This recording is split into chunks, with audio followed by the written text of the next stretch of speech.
Good day and welcome to the NESG Radio.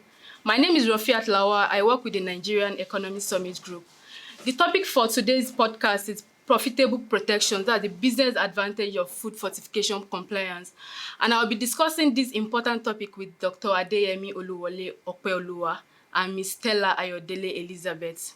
So starting off with introduction, Dr. Adeyemi Opeoluwa is the Deputy Director, Scientific and Head of Business Development at the Institute of Public Analysts of Nigeria. Dr. Opeoluwa holds a PhD in Sustainable Development and Diplomacy, an MBA in Economics. He also holds an MSc and BSc in Industrial Chemistry. He also has about 2 decades of consulting expertise in all projects and program development phases. It's nice to have you here, Dr. Adeyemi. So Ms. Stella Ayodele Elizabeth is the Country Program Manager, Food Fortification at Technoserve. Just to highlight that Technoserve is countrywide implementation of large-scale food fortification initiatives. Ms. Stella is a biochemist with public leadership training from Cornell University. Thank you very much for being here, Ms. Stella. So let's just get right into the business of today. So, Ms. Stella, I would like to start with you. So, there has been so much clamor about food fortification. Can you please elaborate on food fortification and its importance, especially to businesses? Thank you, Rafiat. And yes, I'm happy to be on this podcast this morning because food fortification is a well-established strategy. It's been recognized globally and it's been in existence for over 4 decades with empirical evidence on its effectiveness on managing and helping to alleviate micronutrient deficiencies. Let me start by building a little context because some of the listeners may not be very versed with what food fortification is. Food fortification is the addition of vitamins, very essential vitamins and minerals into food that is being processed as a result of the loss of these vitamins and minerals during the processing and handling of this food. So in order to make up for lost essential micronutrients that are essential for growth and development of people and by extension the economy, these essential vitamins are then added back into the food. Now, before food fortification is established in any community, for instance, in Nigeria, where food fortification actually started in the 90s with the addition of iodine and salt. And then by 2002, we had signed up for the addition of several micronutrients in wheat flour, edible oil, sugar, and salt. Now, the country has decided that yes, there is a certain amount of deficient micronutrients, particularly vitamin A, iron, zinc, folic acid, and B vitamin. And secondly, that we are able to process these foods in an industrial scale. Now, because these are the drivers of choosing the food vehicles. One, it has to be at an industrial scale for production, and that's where the businesses come in. And secondly, the food has to be consumed by a large number of the population. It has to be accessible, available, affordable. Now, where does the business come in? What's the business case for a business person, for a manufacturer, a producer to fortify? There are indirect benefits to fortification that will, at the end of the day, impact a business. I'll start with maybe one. For instance, I think it's been established by the World Bank, and then, the statistics that Nigeria loses $1.5 billion annually on the control of micronutrient deficiency. And Technoserve did a premix study in the early 2020s. And if, for instance, we're going to comply fully by the industrial standards for wheat flour fortification, for edible oil fortification, and for sugar fortification, it will cost us about $50 million. Now, imagine the relative difference between 1.5 billion and just 50 million at 100% compliance. Now, the government, the nation will be able to get back so much into the economy So rather than using money to solve health challenges that could have been avoided by just adequate nutrition, we could use that money for infrastructure that will benefit the business. And in the long run, if the people, the masses are adequately nourished, right, the children, women of reproductive age, adolescents will grow to their full potential. Meaning when you, as an employer, when you engage labor, you are engaging labor that is optimal, that will not call in sick, that will not be able to think proactively and creatively because they have developed at their optimal cognitively. So that is how businesses are able to indirectly recoup their investments in food fortification. And I'll stop at that for now. Okay. Thank you. Thank you so much, Ms. Stella, for that insightful explanation. So, Can you hear me, ma? Yes, I can. Okay. So, can you tell us some tangible benefits that food producers should expect in the long and short term if they incorporate fortification in their processes, just like you've established earlier? Okay, so continuing from where I stopped, if companies establish food fortification, for one, they would avoid regulatory non-compliance and punitive measures that are taken by regulatory agencies, because fortification of these staples, some of these staples are mandatory, meaning there is an ethical consequence. There is a legal consequence for not abiding by that legislation. So they must do it. If they do it, they will be able to avoid fines that will be levied against them. And of course, those fines can be used to train more food handlers. It can be used to do other business, be invested into inventory and whatever else that will benefit the business. And of course, they can also use this as the fact that they are doing the right thing. Number one, they can use it as a marketing edge for themselves, as a badge of quality that they can communicate to the public that we do the right things. For instance, one of the initiative or innovations that TechnoServe brought to bear in the last 2 years is called the Micronutrient Fortification Index. And what this does and how it helps businesses that are adequately fortifying and complying with this standard is that it helps them to announce their brands to the public. Therefore, when a consumer is making that purchasing decision, it goes first for quality before price. We've done a number of consumer surveys, and it highlights that consumers would always choose quality, sometimes even over price, as much as we think that, yes, there's this economic crunch, but I want value for that money that I'm spending.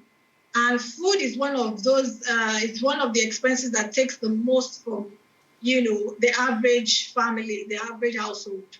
Therefore, if a producer has done the right thing and, for instance, is participating on the micronutrient index, they can use this as a continuous badge of quality. Additionally, by participating, for instance, on this MFI index, foreign direct investors are able to view responsible and accountable businesses in Nigeria. And when they want to come into the country, maybe they want to make a purchase or they want to acquire or merge or invest in the business, they go for those top ranking businesses because they know that for a company to have gone through this sort of index, that means they have their documentation, they have their practice, their governance, they have everything correct. As the youth will say these days, they've come correct. So therefore, they will be able to what? They will be able to attract foreign investments. In addition to, just the usual increase in their sales as a result of that brand of quality. So there's an advantage that is directly commercial, but there's also the one that is incommercial. There's the social imperative for doing what they're doing, right? So because at the end of the day, businesses have to be socially responsible these days, right? So it's not just about profit anymore. You have to think about the people, you have to think about the planet. So doing the right thing by complying to fortification standard that landscape is changing with the advent of this kind of accountability innovations like the MFI. Thank you. We all know that all businesses are profit-oriented. So can you briefly explain how complying with food fortification policies offer business advantages? Yeah, thank you. Ms. Stella has said quite a lot, and I wouldn't want to reiterate all what she said again. Basically, when businesses comply with fortification legislation or regulations, it puts them in a position of market confidence. I think Ms. Stella did mention about this.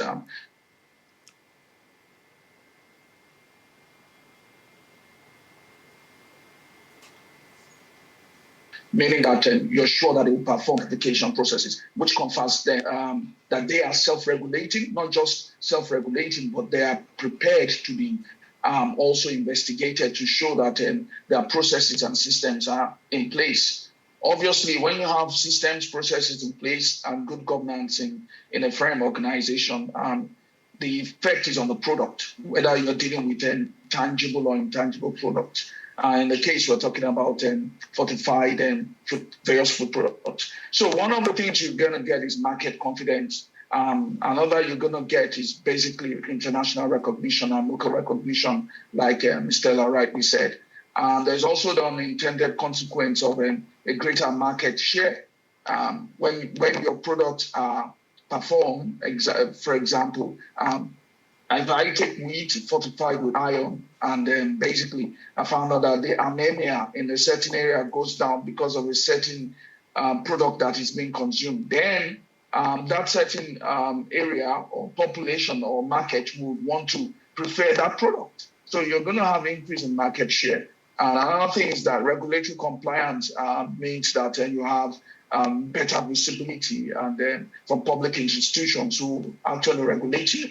Yeah, so these are one of the positives of complying with fortification regulations or act. Yeah, like the fortification regulations, NAFDAC fortification regulation of is it 17th of August 2021. This is complying with those, whether they are mandatory or non-mandatory requirements. Yeah, they are all contained in that regulations. Okay, thank you, sir. So leveraging on what you just explained now, can you give some case studies or example of some businesses that have had increase in market share, just like you've explained? Maybe one or two examples. I have a lot. Okay. I have worked quite a lot. Good. Yeah, of course. You have PZ Wilma, PZ, Patterson Zonches, Olam. Olam is a conglomerate working across West Africa, particularly in Ghana. They are fortifying rice now. I'm not too sure if they have started already in Nigeria, but there is a regulation, and there has been meetings that rice should be fortified as a large-scale food product for enriching or reducing malnutrition, hidden hunger, or undernutrition. Also, of course, why would I forget flour mills? Okay. I wouldn't forget flour mills. Not at all. Okay. Impossible. Then, of course, in terms of liquids, we'll look at Nestle, Wamco, West African Milk Company. Also, in terms of our drinks, you could also talk about Nigerian breweries. The malt drinks are fortified, and in Guinness, that's Diageo, also fortifies malt. So we have all these companies having great market share. Because they fortify, and we've verified that the levels of fortifiers or nutritive additions in these products are true, people have confidence in them and people will always want to buy. So although the end means or the end of fortification is not for profit, because the cost per unit of fortifying it's between 0.5 to 0.75 US dollars, and you have profits of between $26 across the lifetime, compared to an expense of 15 US dollars across a lifetime. That's about 9 to 10 US dollars difference gain. Because the cost per unit is so low, I'm not too sure the companies will want to actually defray the cost of fortifying their products on consumers. But the end is to allow better nutrition, reduce malnutrition, undernutrition, and hidden hunger. That's the end in terms of the policy agenda for large-scale food fortification. Thank you, sir. That was quite insightful. That's a long list of companies that are quite compliant. Thank you so much. So, moving back to you now, Ms. Stella. So, can you hear me? Yes, I can hear you, Rofia. Okay. So, I would like to ask, how can adherence to fortification policies influence companies' brands and reputation in the market, and how can this reputation translate into financial gain? Just like you know that all businesses are profit oriented, like that's the primary mandate. So over to you, ma. Yeah, I think we've sort of trashed that a little bit. Dr. Adeyemi has also buffered some of my points in that, the confidence in a brand is boosted when a company is being compliant and they're able to communicate the same to their consumers. So it directly, by knowing that these brands, he's mentioned quite a few. I think some of these brands should listen to this podcast and pay Dr. Adeyemi for for really giving them free advertisement. True. And you can equally go to www.mfi-ng.org and you can see a list of brands. They're all there. Some of the ones they mentioned, PZ, Raffles, that does Power Oil, Emperor Oil, Golden Oil, Sonola, Flour Mills of Nigeria, a couple of their brands, Olam, a lot of brands. These brands are right there for the entire universe to see, right? And therefore, they will be reporting, and especially after the announcement of the highest ranking and the award, because we back this up by an award ceremony. A lot of press is attached to this. And even the companies themselves piggyback on this award and announcement, and they themselves go through social media and the traditional media to elevate their brand. That is going directly into their bottom line by view of additional sales.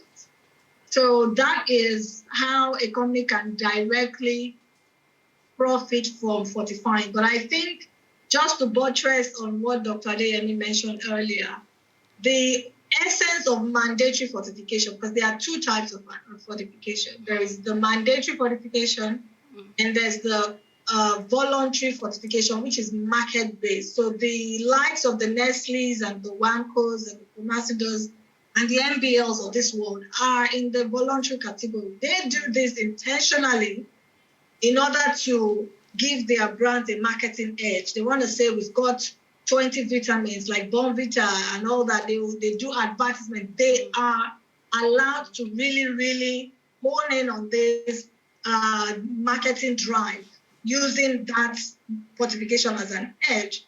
However, large-scale food fortification, which is under the ones that are under the mandatory umbrella, are not exactly just until now where Technoserve is disrupting the market and say, hey, yes, food fortification is a government initiative, it's a public health initiative. However, businesses that have to implement this have to be able to have a business case that will drive their compliance. Because even mandatory, yes, but there are a lot of challenges that prevent us from really getting the return on investment on large-scale food fortification. A number of them are weak regulatory compliance because of resources. Nigeria, for instance, is so huge. You have 6 geopolitical zones.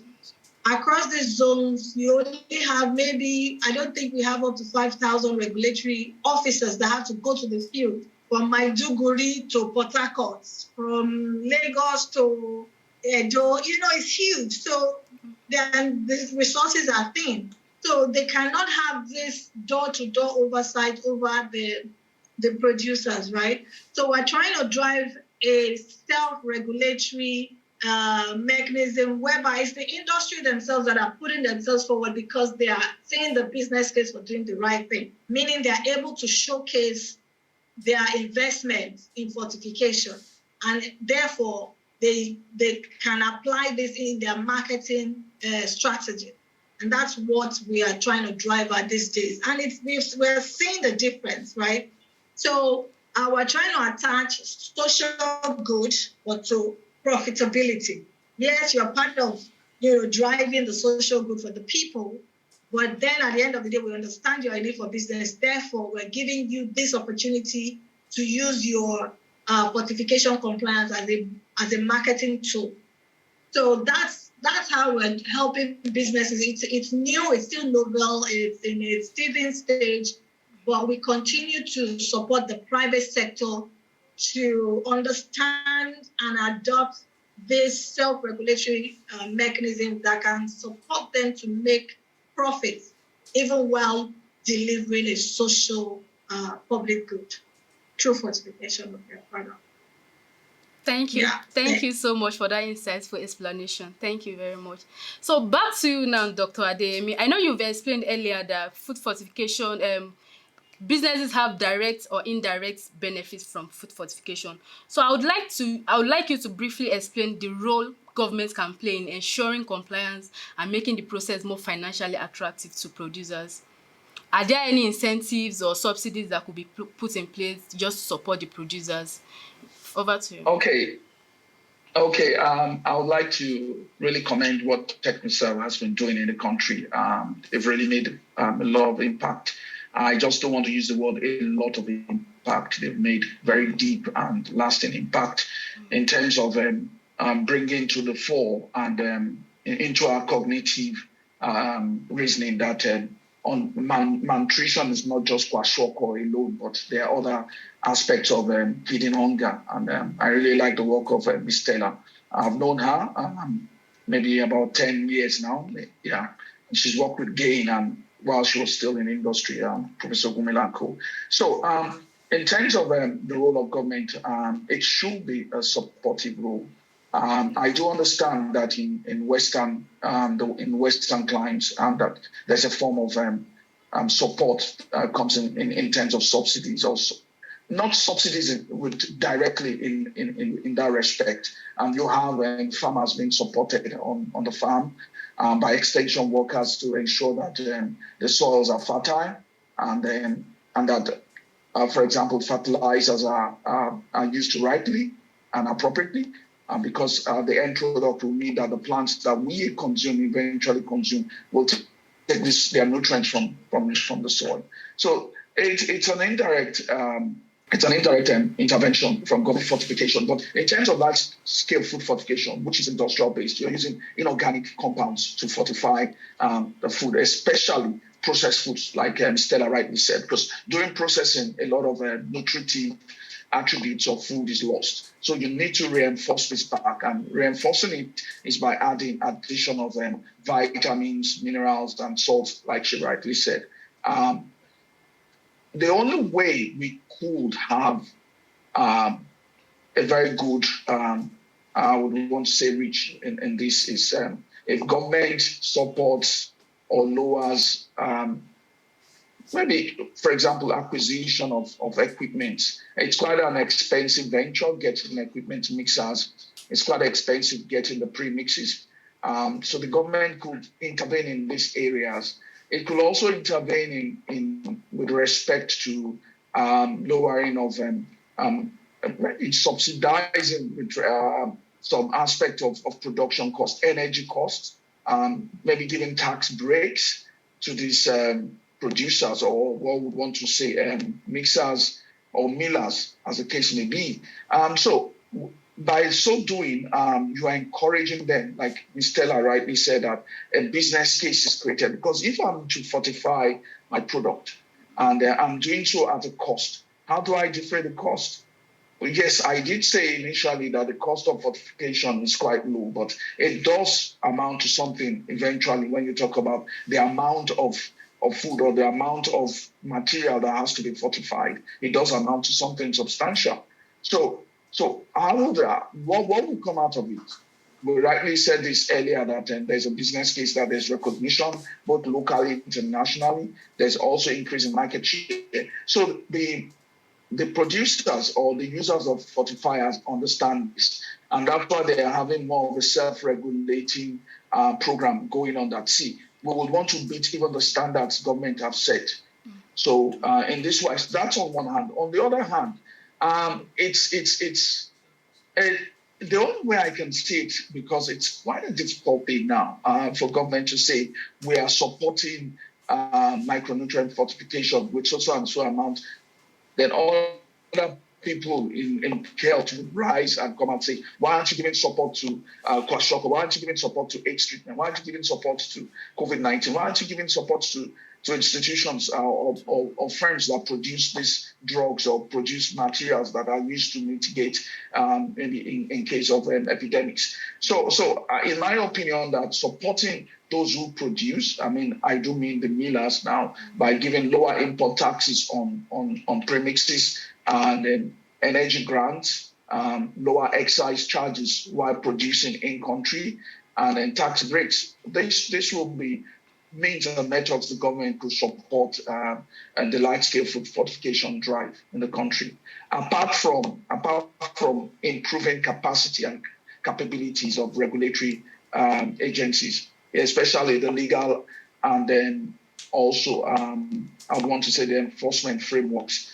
It needs to be more intricate. It needs to be improved, better improved. It's in place, but of course, there's always room for improvement. Like Ms. Stella rightly said, the reach of regulatory agents. Nigeria is quite a big and massive country. We're still having gaps here and there. There are no overlaps between in terms of regulation, in terms of oversight, in terms of monitoring and evaluating the impact of, for example, some products marketed in our markets or in our supermarkets. There's also the need for post-market surveillance, which falls under the purview of these regulatory agencies. So Ms. Stella rightly said the capacities and capabilities of these institutions need to be improved. That's one way the government can also support the ventures of those who are self-regulating, who are doing the right thing, so that people know and understand that, see, this product is good, and then they have a business case to continue to produce quality and standard goods for the market. Okay. Thank you. Thank you so much for that, Dr. Adeyemi. So, Ms. Stella, this will be my last question for you today on this podcast. So, could you highlight some strategies to encourage consumers to patronize fortified foods? All right, thank you. Some of those strategies are going to, let me say that the responsibility will be divided between the government, partners, international and local partners, and the companies themselves. It's a collective effort. Okay. There's no silver bullet, and no one person can provide all of this. And just based off of what Dr. Adeyemi just said, now one way, let's start with the government, is by incorporating indexes such as the MFR index into the supply chain frameworks of government. Now, it's been agreed, there's no argument that there are a lot of micronutrient deficiencies in the country. The numbers, even the gains that were made in the last 20 years has been depleted, continues to be depleted by the ongoing global supply chain disruptions, right? We were just trying to recover from COVID-19, and then wham, we've got the Russia-Ukraine issue, and then Nigeria had its own domestic, political, and economic instability. So households, even when the ones you call the middle class, are unable to afford adequately fortified food.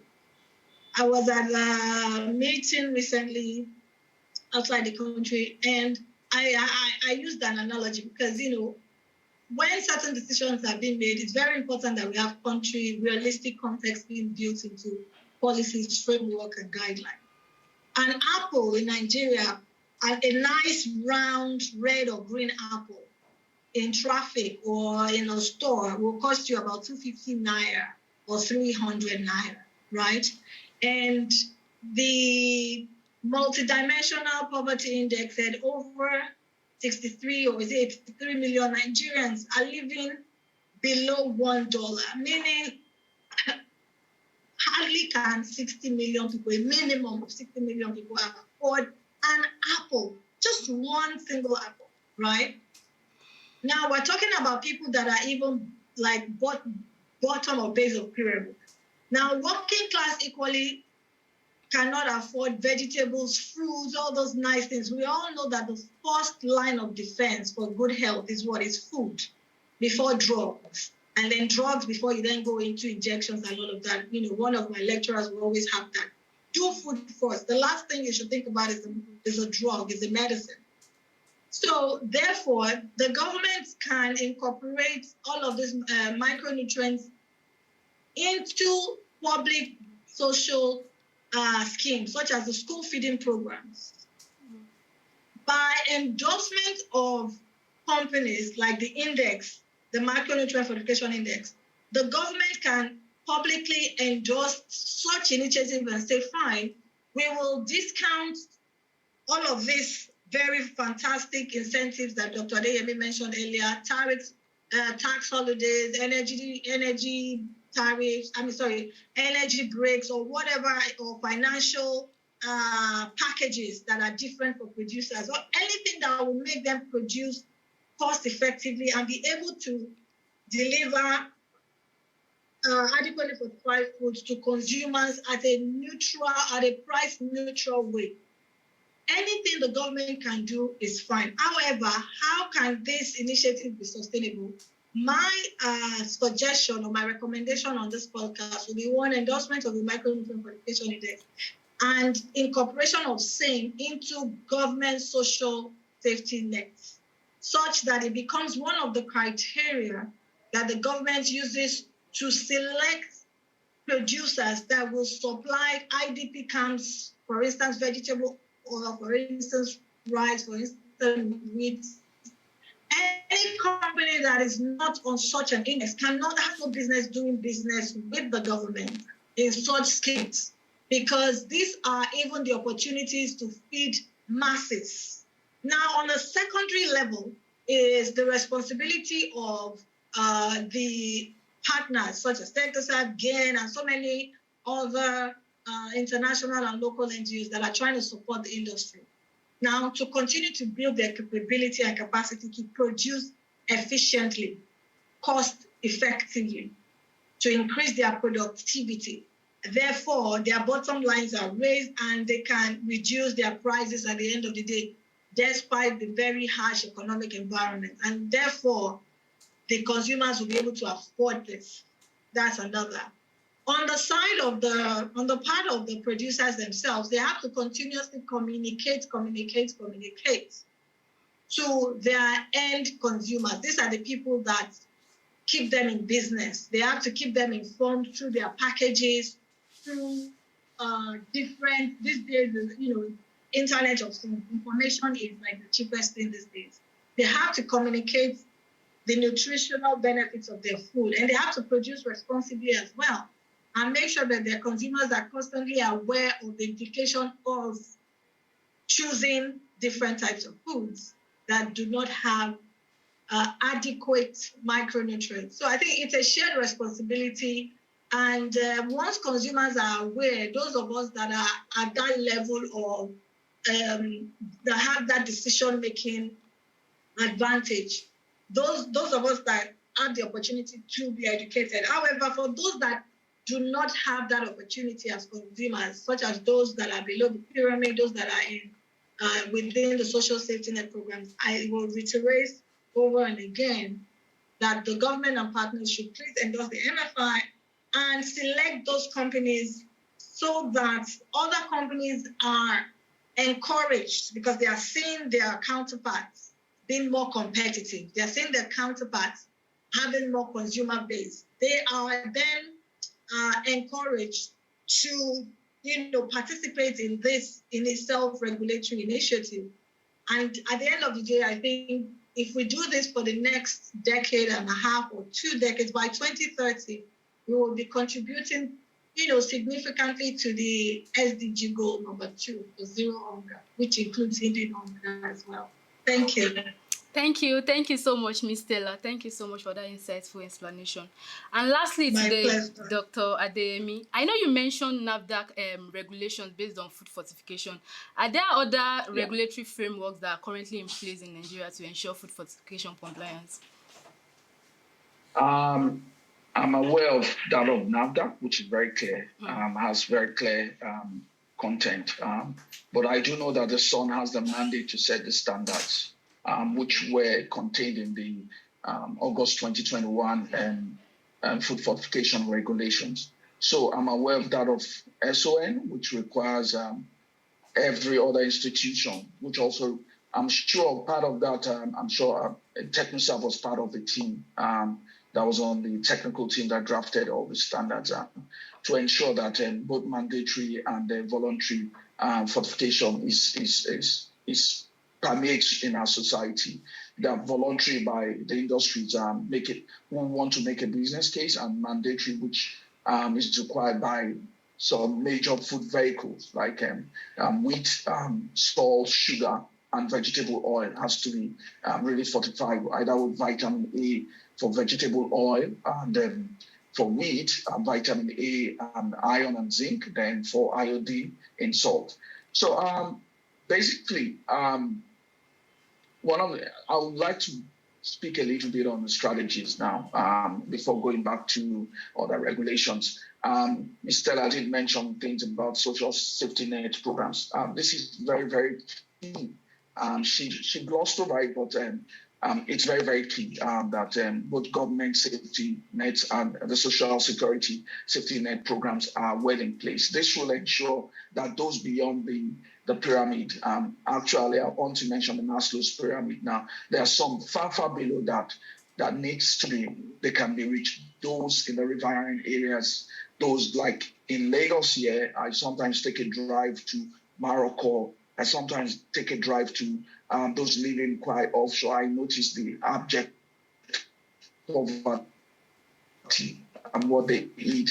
They're just nutritional diets, that's what they take. Other components of nutrition is missing. So we need a social safety net programs to actually capture this group. The middle class is beginning to feel the impact of the economic situation. And then, like she rightly said, the consumption of fruits and vegetables is declining seriously. I see it when I go to the food vendors. I see it when I go to the canteens here in the office. A lot of people avoid and they can't afford a portion of vegetables, which is quite expensive. And even when you afford the vegetable, is it well cooked? Is it not overcooked? And the nutritive value has been expended. So these are things that we need to look at. That means workforce education. I want to come to the workforce education.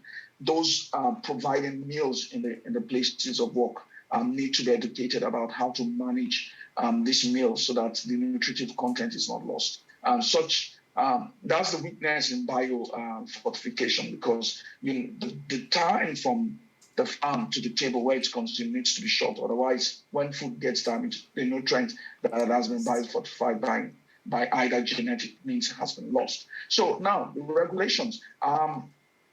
The international organizations and non-governmental organizations are really doing well. The MFI, I'm aware of it. Then also TechnoServe, correct me, Ms. Stella. There's a 4PG.